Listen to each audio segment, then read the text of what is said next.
Hey guys, what's up? It's the Merc here from Bullshit Games with my roommate Mike. Hello. And like we did before with Dragon's Maze, we're going to be bringing you a little bit of a talk about Theros and some pre-release goodies that Mike got when he attended a pre-release party. Ooh. It's green, and it's a box.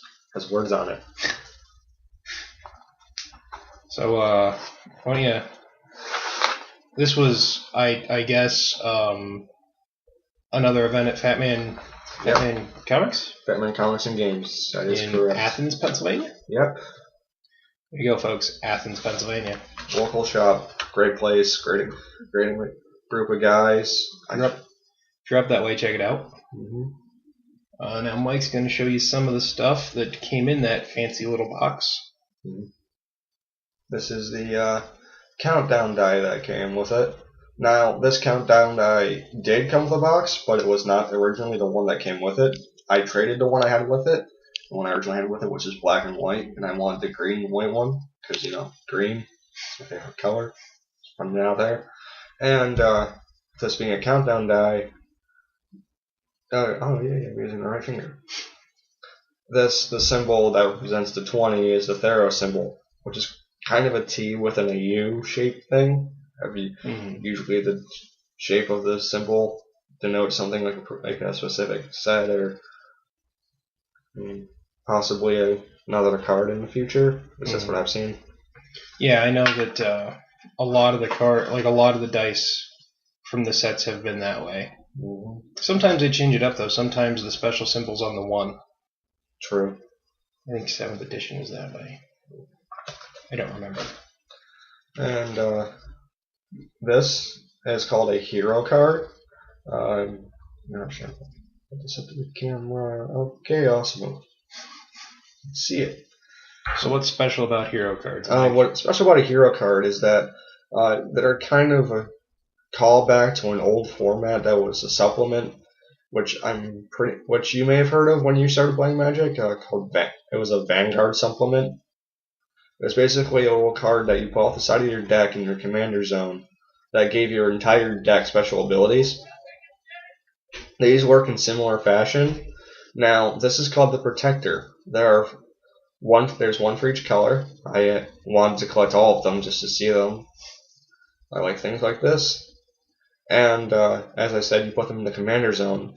But the way these work is that these are only usually for events and casual games that people allow these. And if you notice in the text box, there's a 1. This 1 represents the hero's level. I have not been to an event where I actually get to use these yet, so I have yet to see how the level system works. But from what I've heard, you trade in your lower level hero for a higher level, and the higher the level, the better the main effect. Now, it's kind of obvious to tell what effect goes with what color based on the effect it has. For example, the hero has tap it, prevent the next 1 damage that would be dealt to target creature or player this turn. It's a pretty basic white effect. I'm excited to see the higher levels to see if it adds onto it. And what's nice is that with the pre-release of Dragon's Maze, came with a little achievement card. The hero card is actually the achievement card. I'm going to show you this because it's already been redeemed. I don't really feel that people would just, hey, I'm going to try this and get an achievement for something I've never been to, or want to see what happens if I get this. Nice little achievement called Path Chosen, or Chosen Your Path, right? And there's the number, and a nice little tidbit about what it is. That's right, they've added achievements to Magic the Gathering, so now it's kind of like Xbox Live. Almost. But less soul. Oh wait, never mind. The cool thing kind of about that is it's like do you have to pay mana to play that, or does it just come out? It just comes out. I believe before you start the game, you just put it off to the side. So it's kind of like a freebie circle of protection. Pretty much. Yeah. For one, yeah. Yeah, that's not bad. And nice little tidbit about this set is that they come with a new subtype of creature called Enchantment. For example, I have two cards right. I have two cards right here. Camera, you will obey me. They are black cards, but they have the subtype enchantment creature. Yes, both. Any card that affects a regular enchantment or a creature will work on these. Which is why I'm not seeing these being played in modern, considering how many enchantment cards there are in modern. And it scares me. Yeah, I could see a disenchant ruining your day there. Yeah, and with the the new subtype comes with a special border and another keyword. The special border is kind of like a starry background. This goes for all the colors. And it's only on the top though, which is weird. Top has the star, bottom has the starry effect, and the bottom has a regular color. Kind of like a purplish now on the black, which is nice. And the keyword that comes up that is new is called bestow. Now, it has the keyword bestow on the card, and next to it is the bestowment cost.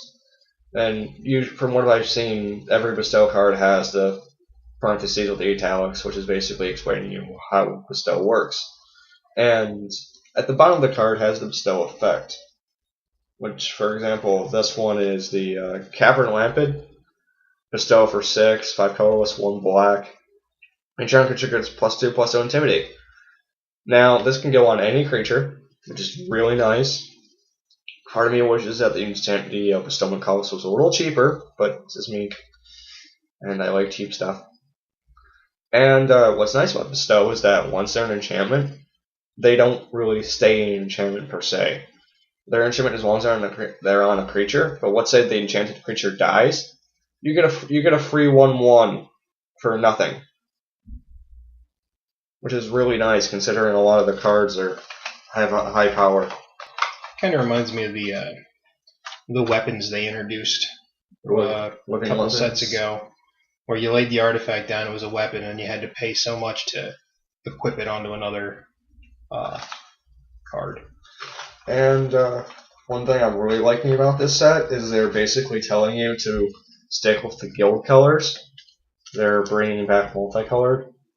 I have 2 black and white multicolored cards and 1 red and blue, which from the previous block of Dragon's Maze, not block, but set of Dragon's Maze, which is in the block of Return to Ravnica. Blue and red is it. Black and white is Orzhov. Orzhov is my second favorite guild. Is it? I'm not really fond of, but everyone has their taste. And unfortunately I don't have them, but the enchantment creatures aren't the only ones that get the bestow and the enchantment subtype. They have enchantment artifacts, which is kind of worse than the enchantment creatures because there's a lot more destroy target artifact or enchantment cards than there is enchantment and creature. But for the block, it is amazing, considering they are cheap. And there's one that's called the Bow of Nylia, which is a 1-drop enchantment artifact, equipped for 2, I believe, and gives your enchanted creature +1/+1 Death Touch, and you can tap it to, I believe, add 1 color mana of any color to your mana pool. I cannot remember. I wish I had it because I want it. And another enchantment creature called Helioid's Emissary. Now, since we're on the topic of Helioid is one of 5 gods within the set. Now, gods are enchantment creatures. They start out as enchantments because of how low their mana cost is. They're 2 drops and they're 6/6s usually.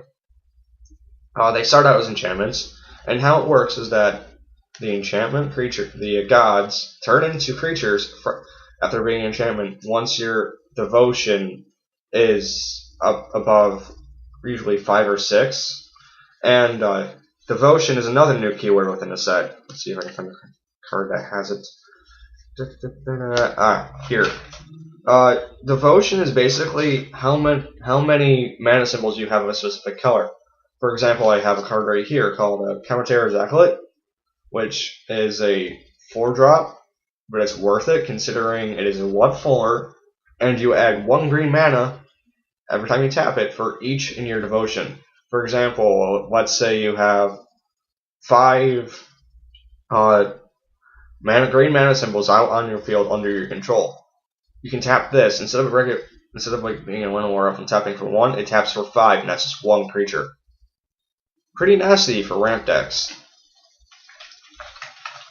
And oh yes, speaking of ramp, every color has ramp in this set, which is amazing. I usually run dual colors, but in this set, it's actually tempting. It actually tempted me to go 3 color. I'm going what's called Bant, which is blue, white, green. From I believe you played one around the set, Shards of Alara. Nope. Okay. Well, yeah. Bant is really nice. Blue, white, green. You have 3 colors open to you rather than 2. As I've been playing Selesnya for a long time, which is just green and white. Adding a little blue in there has completely changed my playstyle. And what are these? I have some Theros lands that I want to show because one thing I've always noticed is that the lands of the set usually denote its theme per se. Now, from what I've seen so far, these lands are pretty scenic. I only have islands, plains, and a forest. But just from these 4, there we go. The plains is literally a plains.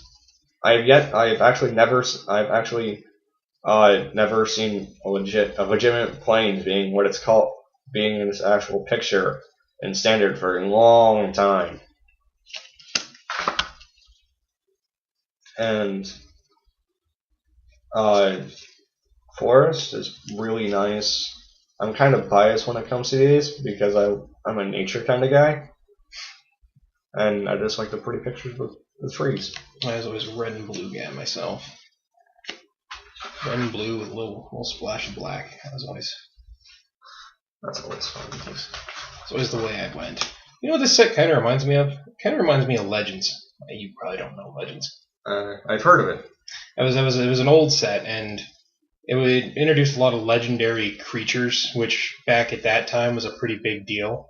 And it was kind of built around getting the legendary creatures out, or what they would add to the deck. And with the whole enchantment creatures and the gods, it just kind of reminds me of that's setup.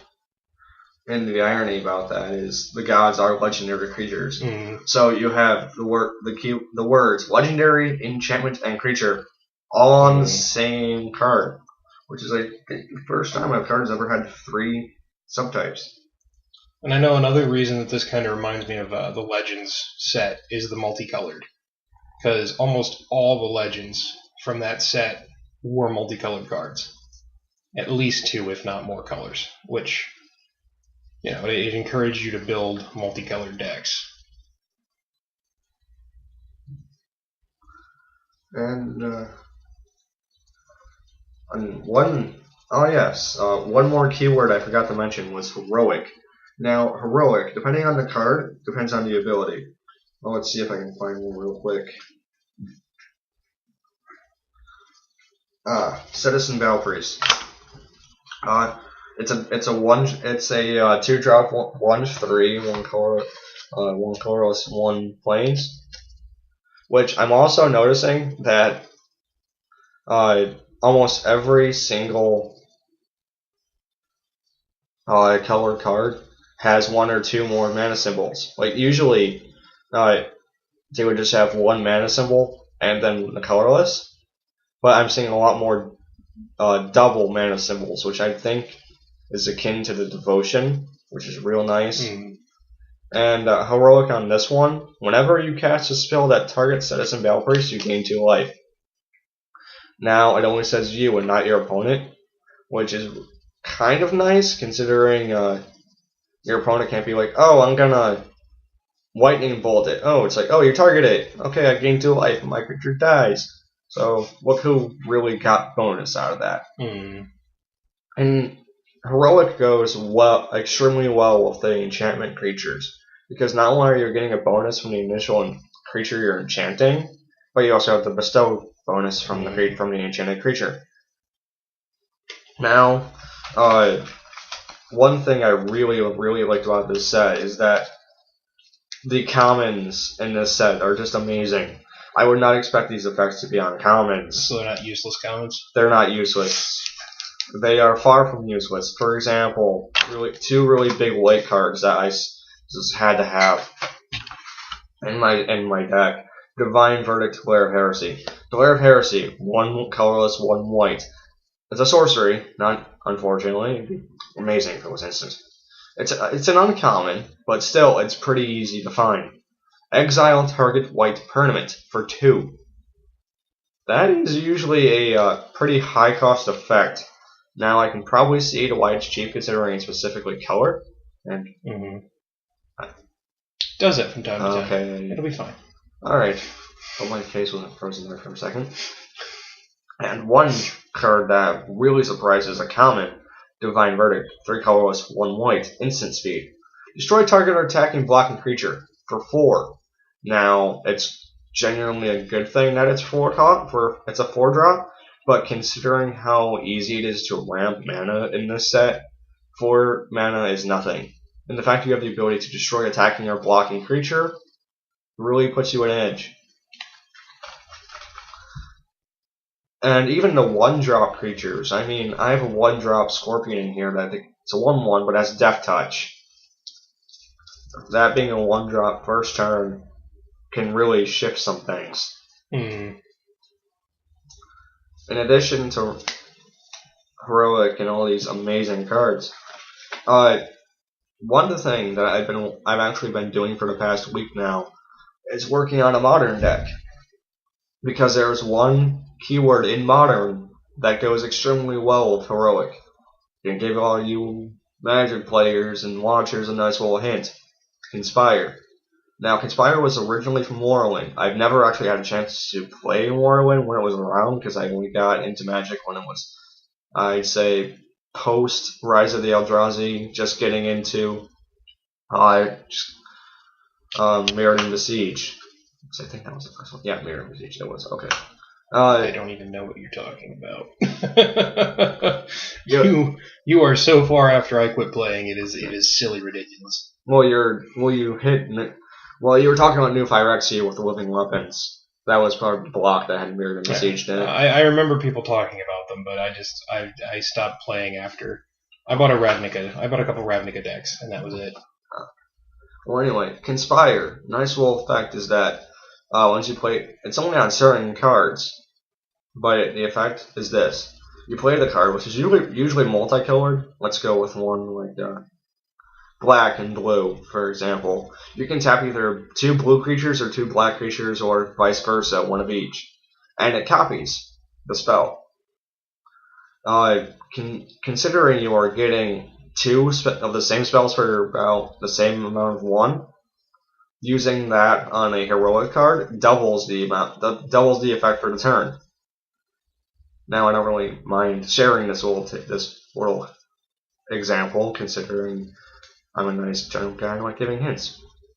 Wart the Raid Mother is another card from Morrowind, red green, and it gives all your instants and sorcerers Conspire. There's another card from Ravnica, which I really like, and I'm talking about the original Ravnica block, not the new one, called Seeds of Strength. It's 1 green, 1 white. It has on the card 3 times, separately, target creature gets +1/+1. Play that. You can normally use a Heroic ability 3 times. Conspire doubles out to 6. 6 times in 1 turn you can use a Heroic ability. And a lot of the Heroic abilities get +1/+1 counters. That's 6 +1/+1 counters for 2 mana. That's That's pretty impressive. Yeah, Yeah. And a lot of the artifacts are nice too. So did you play any games at the pre-release? Yeah, I did. How'd you do? What was your... I'm actually surprised at myself, because, you know, I usually suck at pre-release, and I actually was pretty decent with this deck, which was part of the reason why I'm going Bant now. Yeah. What do you think? I guess here, kind of wrap it up. What do you think the strong colors are going to be in this set? Strong colors, definitely green, white, and I have not played around with black yet, but I'm also seeing red as being another strong color. Well, to be honest, all the colors have their strengths, but the big ones are green, white, and red. Blue is also nice, but I've only played with the commons for blue, and they're just... Oh yes, the commons with the blue. There are a lot of anti-enchantment ones. That makes sense. Blue's always kind of been, you're not allowed to do that color.